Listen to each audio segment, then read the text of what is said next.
We got a lot to get into, and it's good to be Dak Prescott. It certainly is, and good for him. I mean, it really is. After, playing for the franchise tag a year ago and getting $31.4 million, news comes out of nowhere. So the long national nightmare, the story that was debated upon for hours upon hours upon hours about what Dak Prescott is as a quarterback and what he will get. Well, we know he's going to get, it's in essence a 4-year contract. The last 2 years of the deal are voidable for the Cowboys. So in essence, it's a 4-year, $160 million contract.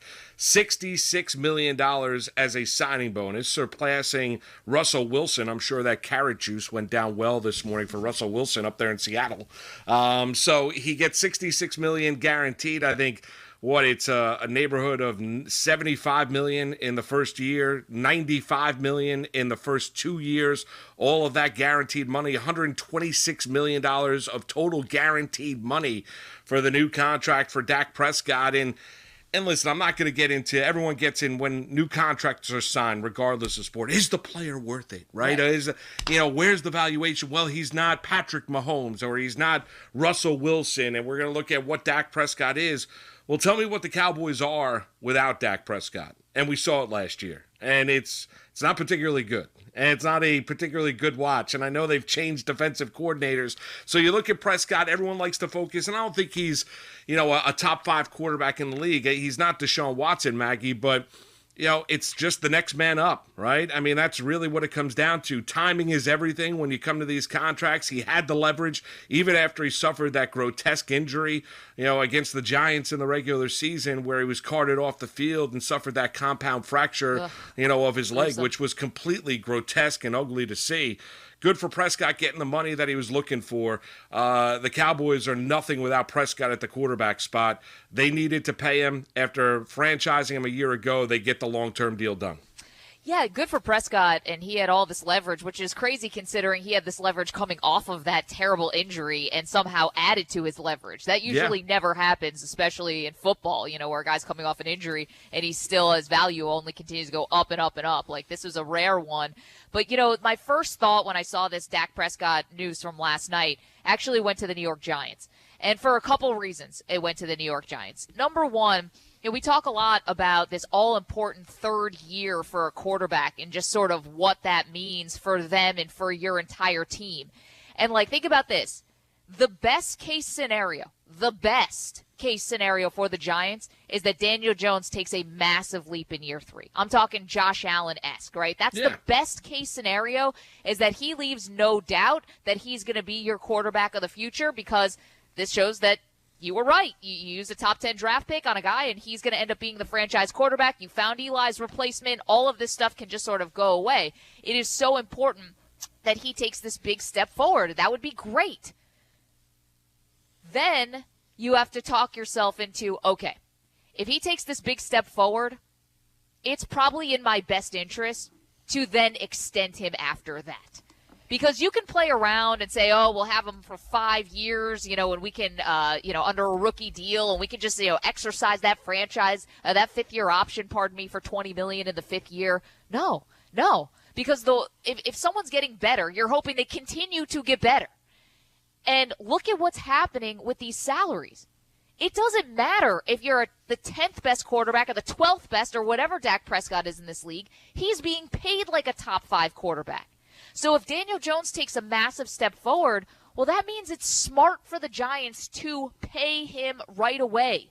Because this only goes, you think Dak Prescott has a big contract?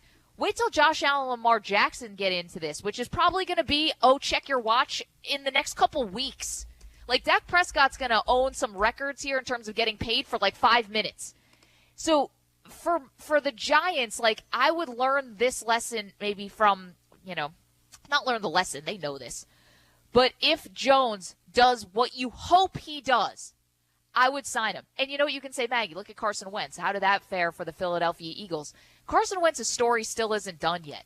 This is a big dead cap hit for the Philadelphia Eagles this year. But then even after that, it's not bad. It's not bad. You're talking about average money for a quarterback that's a starter in this league, around $20 million.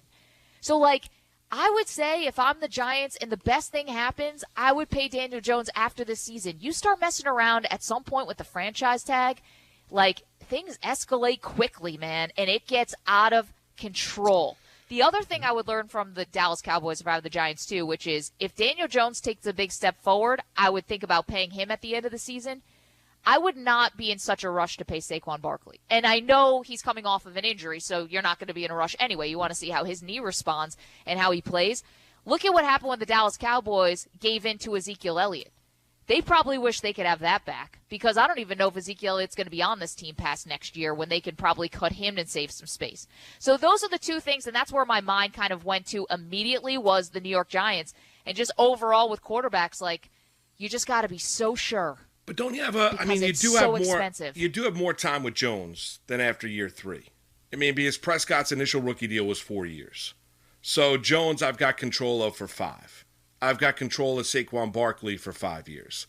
So I don't know if there's necessarily this rush where I have to get the deal done with Daniel Jones after year 3. What do you think the prices are going to be in 5 years? Well, I don't know, but I mean, I'm not sure. You got to look at where I get it, but I don't know if just based on the timing wise, I don't necessarily have to rush to do that because if I'm doing that at that stage.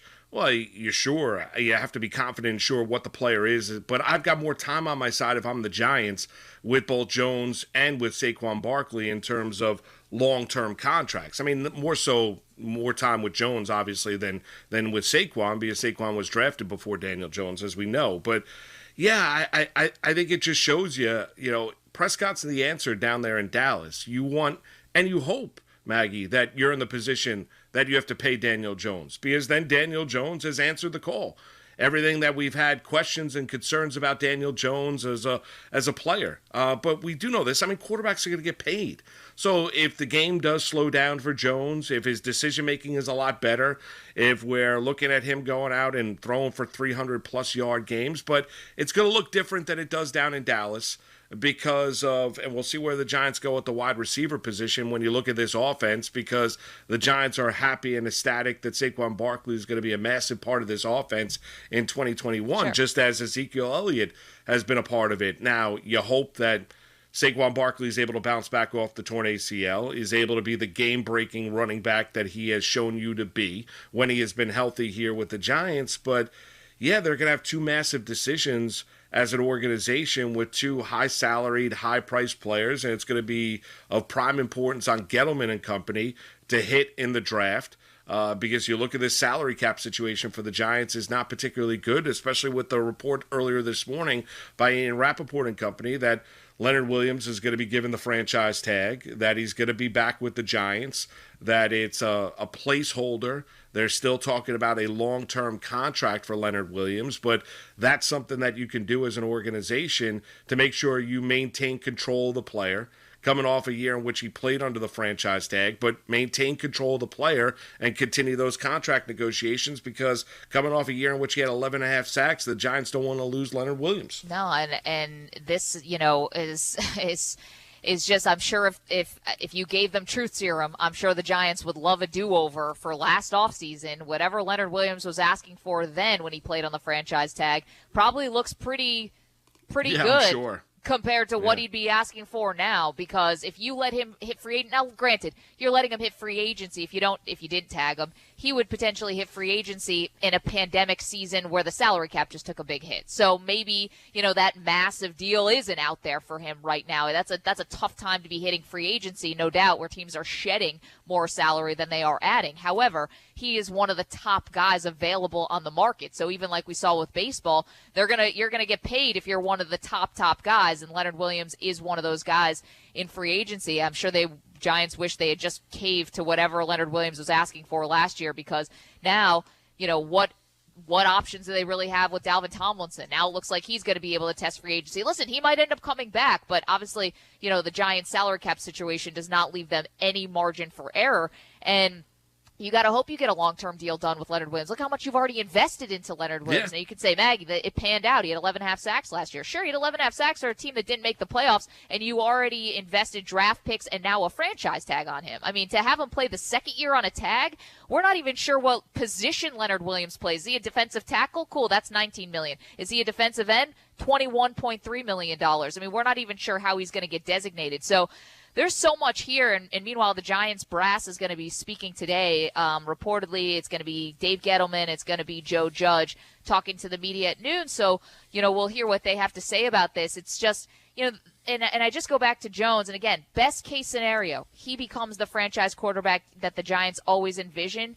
Like, I think you have a better option of manipulating this contract to make it as team-friendly as possible if you get it done early, which is trying to spread out the signing bonuses, trying to make sure that your cap allocations year after year don't completely hamstring the organization, as opposed to, like what we saw in Dallas, which is you're getting to a franchise tag and you all of a sudden lose so much leverage because Dak Prescott is a viable quarterback. He's a good quarterback that a lot of teams would love to have, and it really just painted the Dallas Cowboys into a corner, and Dak got everything he wanted, so good for him. Well, yeah, he did, and you want to, as long as you have the answer, you'll figure it out, right? I mean, and that's the big key when you look at it, and Dak is the answer down there in Dallas. We'll see if Daniel Jones is indeed the answer. I think he'll prove out to be. The Giants have not.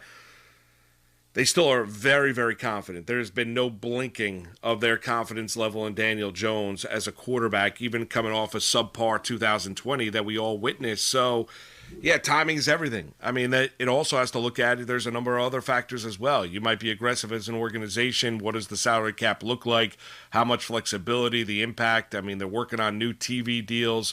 Where's the money? How much money do you have to spend? Because we know the Giants this offseason are very, very much cash-strapped, looking at the salary cap and looking at what they have to spend, what they can't spend, redoing contracts and getting rid of a couple of players up until this point in time. So, the Giants are on the unenviable spot here where, if everything works out, and Jones takes a step forward, Saquon Barkley takes a step forward, this Giant offense looks a lot more dynamic, plays to the level that I thought they would in 2020, but actually accomplishes it in 2021.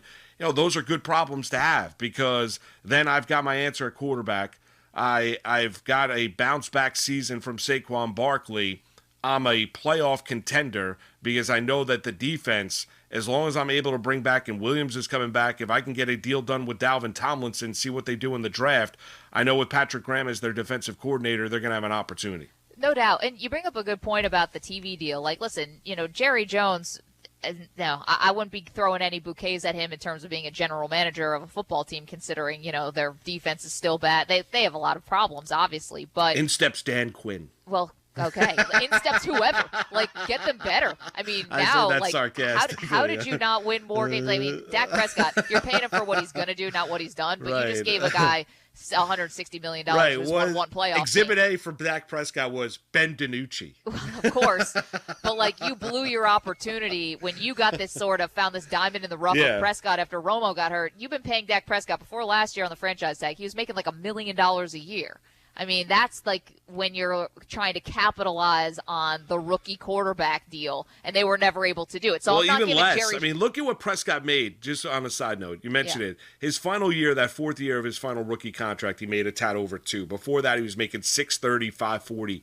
Initial rookie year, $450,000. Yeah, he's a fourth-round pick, so he wasn't getting paid anything. In base salary, I'm talking about. And they couldn't do anything when they were not paying the quarterback. So it's okay, that ship sailed. But you bring out a good point about Jerry Jones. Again, not going to be giving him any Executive of the Year awards. However, think about Jerry Jones' impact on the NFL in terms of how smart he has been about TV deals, about all the other business around the NFL. So maybe Jerry knows something that we don't know, like this TV deal is going to happen next week or something, and which is kind of, I guess, expected, but that it's going to be bigger than any of us have ever even imagined, and that the cap is going to go up, not in 2 years, maybe next year. Maybe he knows something about gambling money that's coming to the NFL. Jerry could obviously laugh last year. I would not rule that out. But right now, as of today, Prescott is the one who's who's laughing all the way to Well, the yeah, and he gets the contract he was looking for. So, I mean, are the owners always going to make more money? Yes. I mean, of course. You look at TV deals, of course they are. So,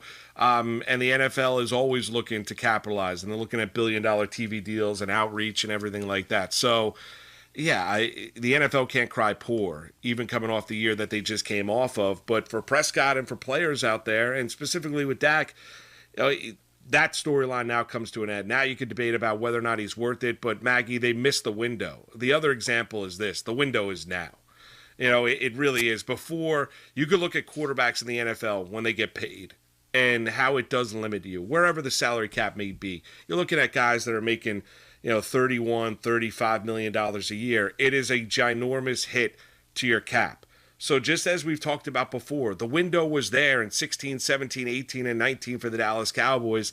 They didn't take advantage of that window with Dak Prescott when their quarterback was not making a significant amount of money. Russell Wilson, the Seahawks were able to take advantage of it. That's where you bring the example here in New York with the Jets and the Giants respectively. The window was there for Sam Darnold and the Jets the first 3 years. And we know the Jets felt, change in leadership, new head coach, change in management, in steps Joe Douglas. We've gone down the road about how the Jets have messed up this scenario. Now they're in the quandary of exactly what do they do with Sam Darnold? What do they do in the draft? How hard do they pursue Deshaun Watson? For the Giants here, they're hoping Daniel Jones takes a massive step forward in year 3 because the window is now. You've got Joe Judge. We are throwing out bouquets at Joe Judge for moral victories year 1 here with the Giants because it was such a discernible difference between him and Pat Shurmur as a head coach. All of that is true. But now you look at the complexion of the NFC East and you look at where Daniel Jones is. Prescott is the quarterback down there in Dallas. Washington has got Taylor Heineke. And the Philadelphia Eagles are going to be starting Jalen Hurts at quarterback. According, that is what the owner, Jeffrey Lurie, wants. So you look at this NFC East, where the Cowboys are, where Washington is, where Philadelphia is. It is a huge year, not just for Daniel Jones. It is a huge year for the Giants organization because as much as we claim moral victories year 1 for the Giants, that conversation comes to an end because expectations are going to be put on this team to not only compete and play hard and play close games, but to win those games because they're going to have Barkley back and they're going to need Daniel Jones to show everybody that he was deserving of being the 6th overall pick. No doubt. It's just looking at their salary cap situation, it's like, how do they, besides Barkley coming back and Jones taking a step forward, how do you meaningfully upgrade this team? The draft, okay, great, but then you're relying on rookies, and you're hoping, right? And you're hoping that they can play up to and be a part of a team that's maybe ready, to win or make a push. How? That's what I want to know from the Giants today. When they meet the media, how are they going to meaningfully upgrade this team when they have no room to do it monetarily? And then you're going to end up cutting guys maybe that you don't want to cut, like a Zeitler or someone like that who's actually been a really good pro for you and someone who's been wanting more consistent offensive linemen at a time when we've been talking about the Giants' offensive line for a damn near a decade. I mean, that's what I'm interested to see how the Giants kind of finagle this. Listen, the pandemic and the cap taking a hit the Giants at the worst time. Hit the Giants at the worst time because they already had sort of kicked the can down the road a little bit on restructuring some contracts. For some reason, freeing up space last year they never really ended up using.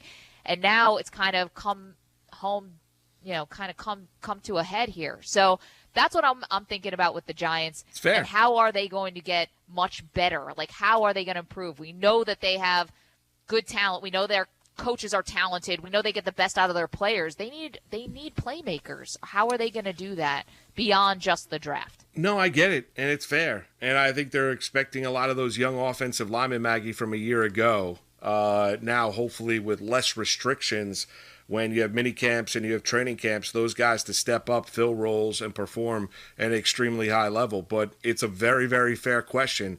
You know what would do a lot of good? Their quarterback playing to a level and raising the level of his teammates offensively. And Daniel Jones not just being a guy where, oh, what a great athlete, or, oh, you know what, he flashed here, but being that guy that's throwing for, 275 plus each and every week with 3 touchdowns and throwing in the running game as well. Those are the things you need to see. The quarterback needs to take a massive step forward in year 3, and we'll see if he can. 877-337-6666.